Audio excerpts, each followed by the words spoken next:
The laundromat always smelled like burnt lint and bleach. It clung to your nose, settled in your clothes. You'd think, after 2 years of mopping its cracked linoleum floors, from midnight to morning, I'd get used to it. But it always felt wrong somehow. Like the scent never aged or shifted, just circled endlessly like a broken fan. My name's Vic. I don't talk much. I keep to myself. The regulars don't come around during my shift. It's just me, the hum of machines, and the occasional flicker from the busted fluorescent light in the back.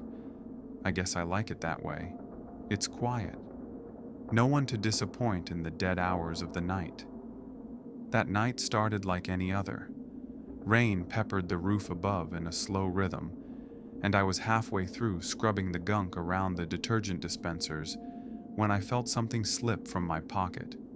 I heard the clink of metal hitting tile and glanced down just in time to see a quarter roll across the floor. It curved left, then veered sharply behind washer number 13, the machine no one used. Always had a weird, ticking noise, even when it wasn't plugged in. I knelt down with a grunt, wiping my hands on my shirt before reaching behind the machine. I couldn't see it, so I moved to the side, giving the washer a gentle shove.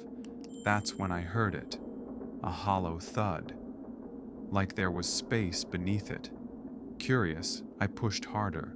Washer number 13 scraped across the floor a few inches, revealing a dusty square of metal with a handle bolted into the floor, a trap door. I blinked, looked around, even though I knew no one was there. The cameras were fake, just for show. I crouched and wiped the grime off the hatch. No markings, no labels. The metal was ice cold. Now, any sensible person would have left it alone. Called the owner maybe, or ignored it altogether. But I ain't been accused of being sensible lately. I gripped the handle and gave it a tug. It groaned like it hadn't been opened in years, but it gave way eventually, revealing a square hole and a narrow staircase made of white tiles descending into pure darkness. There was no smell coming from it. No draft. Just cold. Like the air was waiting for me to breathe it. I hesitated, just for a second, then grabbed my flashlight from the supply closet and pointed it down. The beam barely pierced the gloom. It looked like the steps just kept going. I told myself I'd go a few feet down just to check it out. Curiosity, right?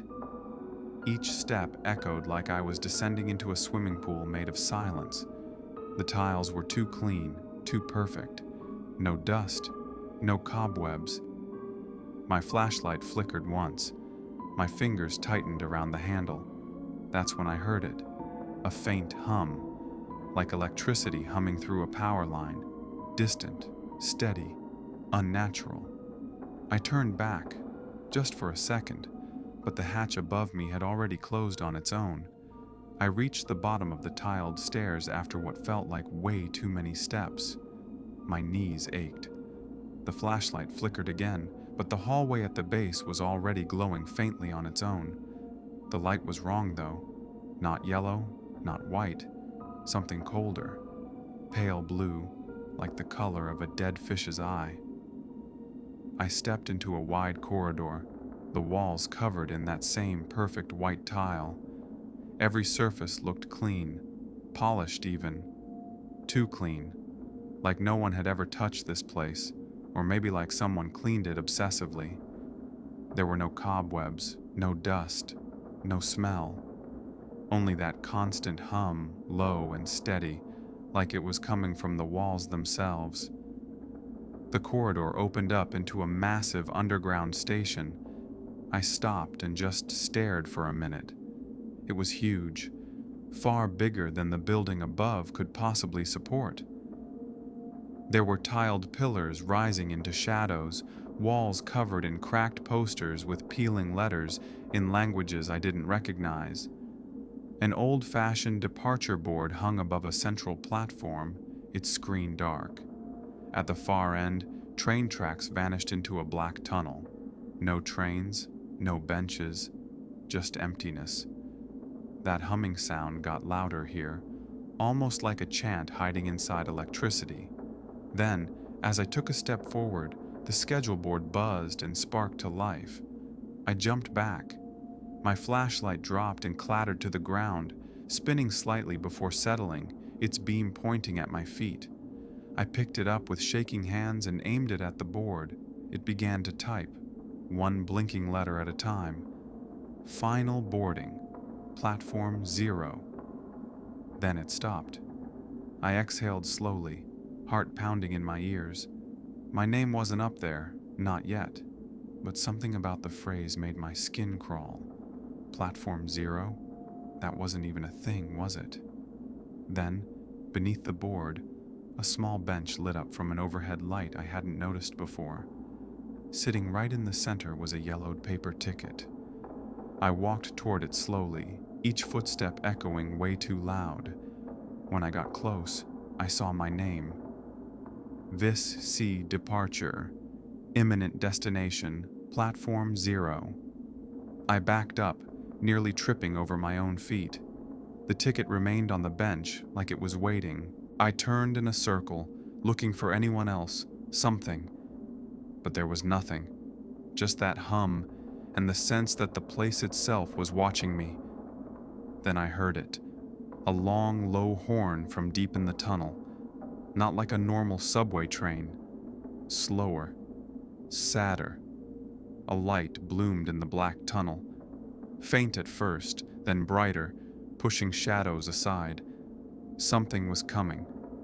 The light grew brighter until it flooded the entire station in that same pale blue glow. The source revealed itself slowly. A train, sleek and black, gliding in with no sound. Not a rattle, not a screech, just an unnatural silence that pressed against my eardrums. It stopped perfectly aligned with the platform, like it had rehearsed the motion 1,000 times. The doors slid open with a soft hiss. I didn't move. My hands were sweaty. The flashlight buzzed once and went dark, like it had given up. I tapped it against my palm, but the batteries were dead. Figures. The train just sat there, humming quietly. No conductor, no passengers, no lights inside except a dull flickering down the corridor. It looked almost normal.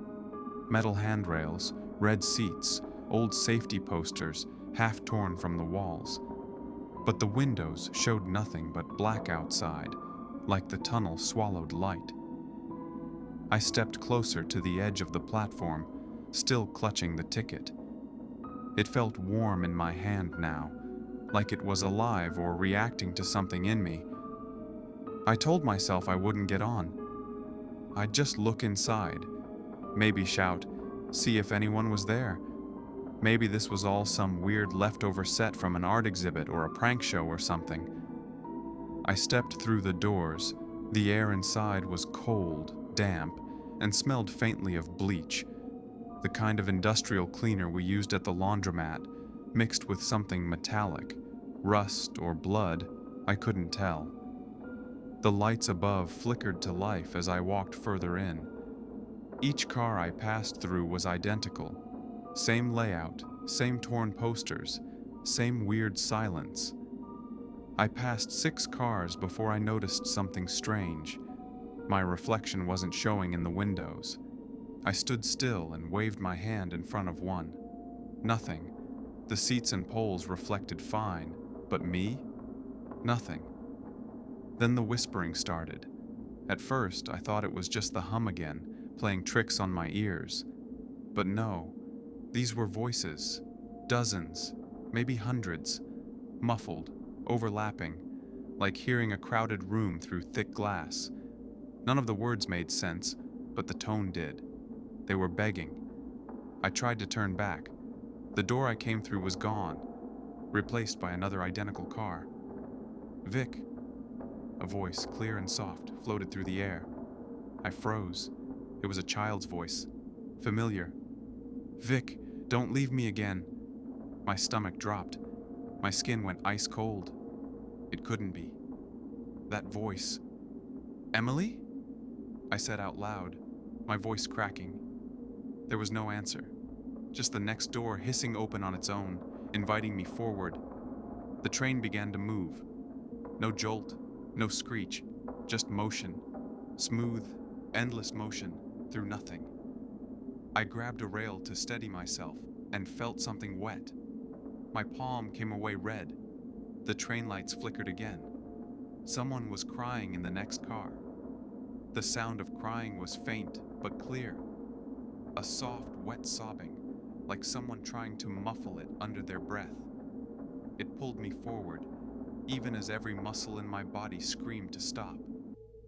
My legs didn't listen. The door to the next car stood half open, swinging slightly as if it breathed. I stepped through, heart hammering, flashlight still useless in my hand. The light in this car was worse, flickering spasms that cast everything in stuttering shadows. She sat in the very back seat, or it looked like a she.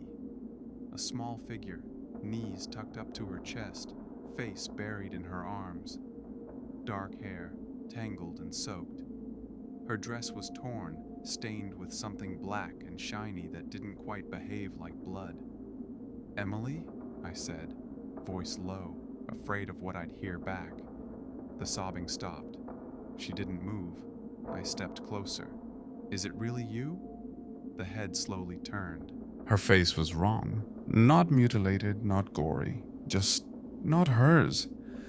Her features were blurred, like watercolors smeared with a thumb. Her eyes were where they should be, but they didn't blink, didn't track, just stared. But it was her voice. Why'd you let me drown, Vic? I stumbled backward and nearly tripped over one of the seats. No, I whispered. I wasn't there.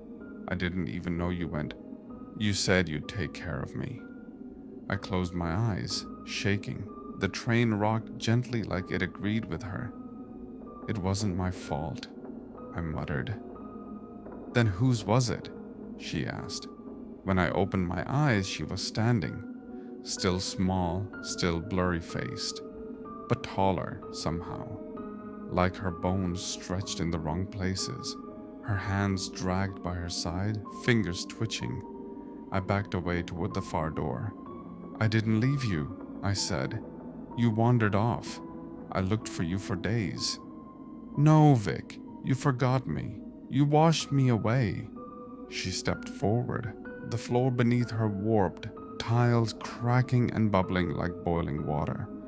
The closer she got, the louder the whispers became, like they were leaking from her skin. I threw myself at the door. It didn't open. She was right behind me now. Then the lights went out. For 1 second, everything was pure dark, silent. Then a click. The door behind me opened on its own. I didn't wait. I dove through and slammed it shut behind me, chest heaving, sweat running down my face. The next car was empty again. Normal. But I didn't trust it. I sat down on one of the red seats and buried my head in my hands. I hadn't said her name in over a decade. Emily, my baby sister, gone at 9, drowned in a river behind our house while I was inside watching cartoons. I told myself for years there was nothing I could have done, but I knew better.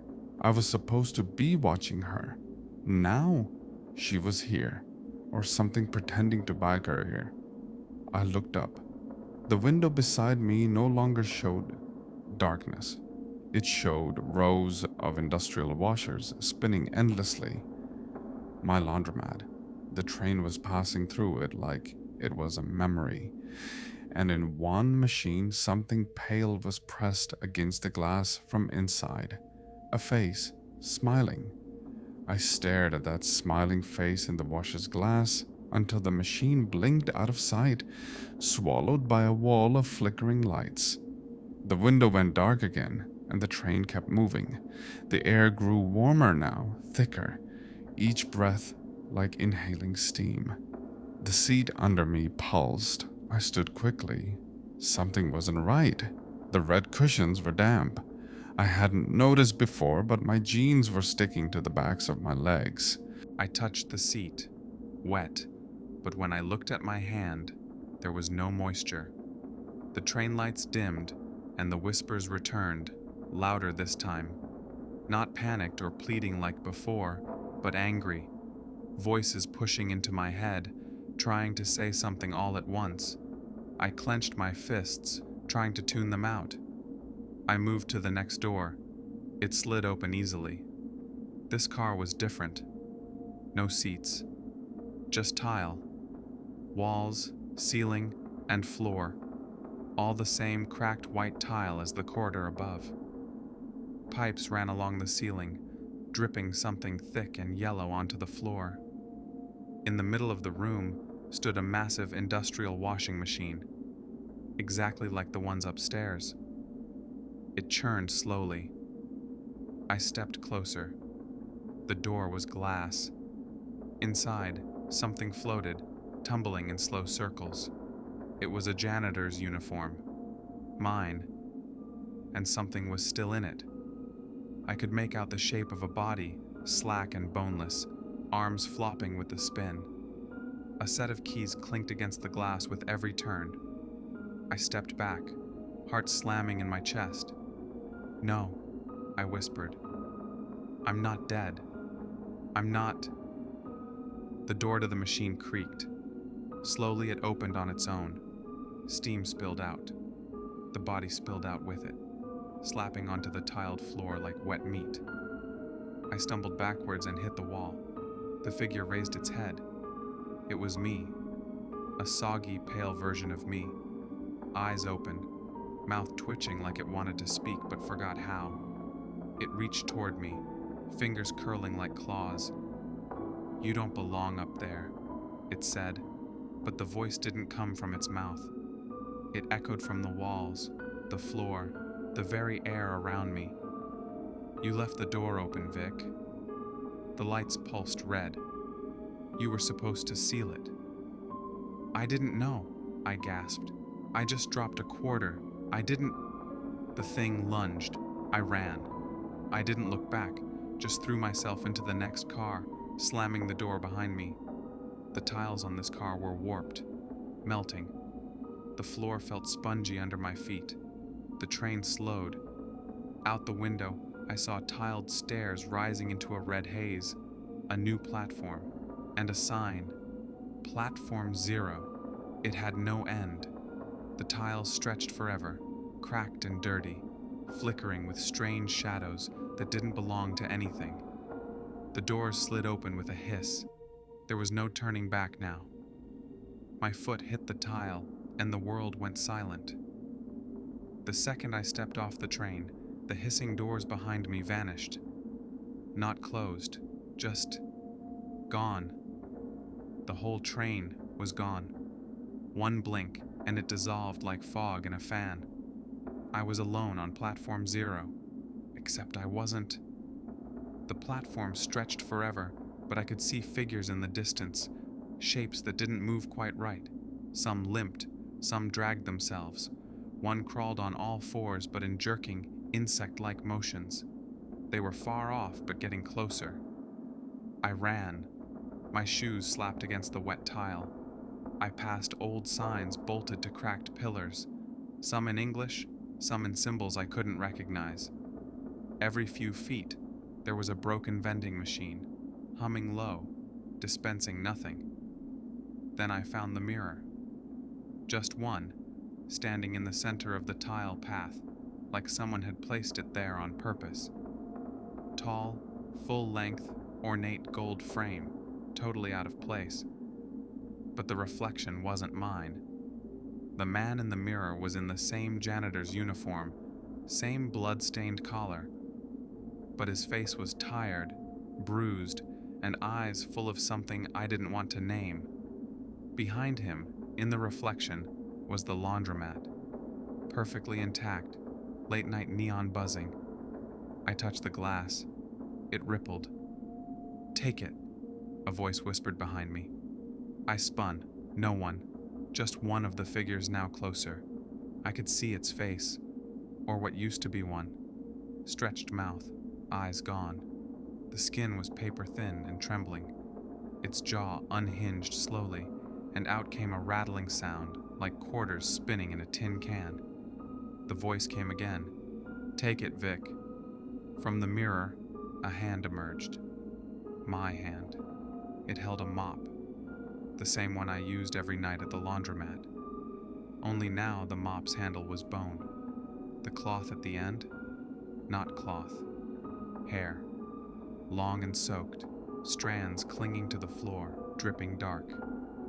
"You have to clean up what you left behind," the voice said. I took the mop. It vibrated in my hands, warm and pulsing. The mirror faded into mist, leaving me with the thing in my grip and the figures closing in. I didn't know what I was doing, but I swung the mop. The creature hissed as the mop struck it. Where it touched, the thing dissolved, peeling back into black water, evaporating into the tiles. One by one, the rest came. I fought them back with the mop. Each hit burned them away, but not without effort. It drained me, like the mop was feeding on my fear. When the last one collapsed, I dropped to my knees, panting. Then I saw it. Another ticket. Floating just ahead, near the edge of the platform. It had no name, just one word printed in bold. Redeemed. And behind it, a door. A real one. Wooden. Yellow light spilling from its seams. My hand shook as I reached for the knob. My fingers wrapped around the doorknob. Warm. Familiar. The mop in my other hand twitched once, then fell still. It didn't matter now. I didn't know where this door led, but something deep in my gut told me it was the end. One way or another. I turned the knob and stepped through. The laundromat. It was exactly how I'd left it. The smell of detergent. The low thrum of spinning machines. The clock on the wall ticked steady. 3:02 a.m. My shift was still going.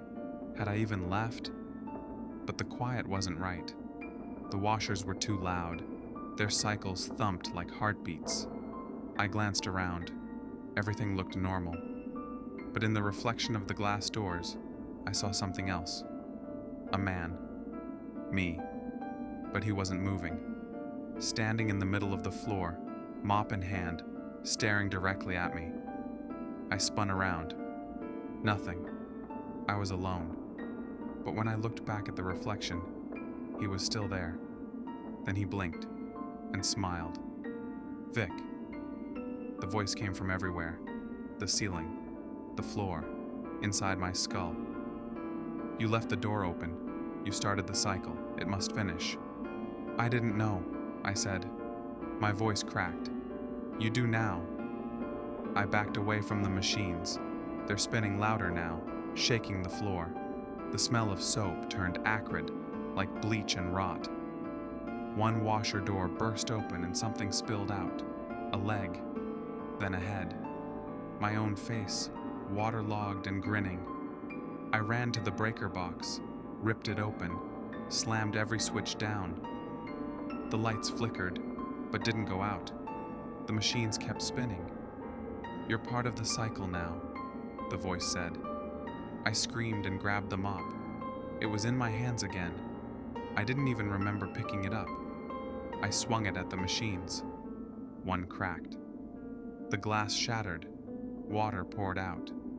And something pale slithered with it, sliding across the floor.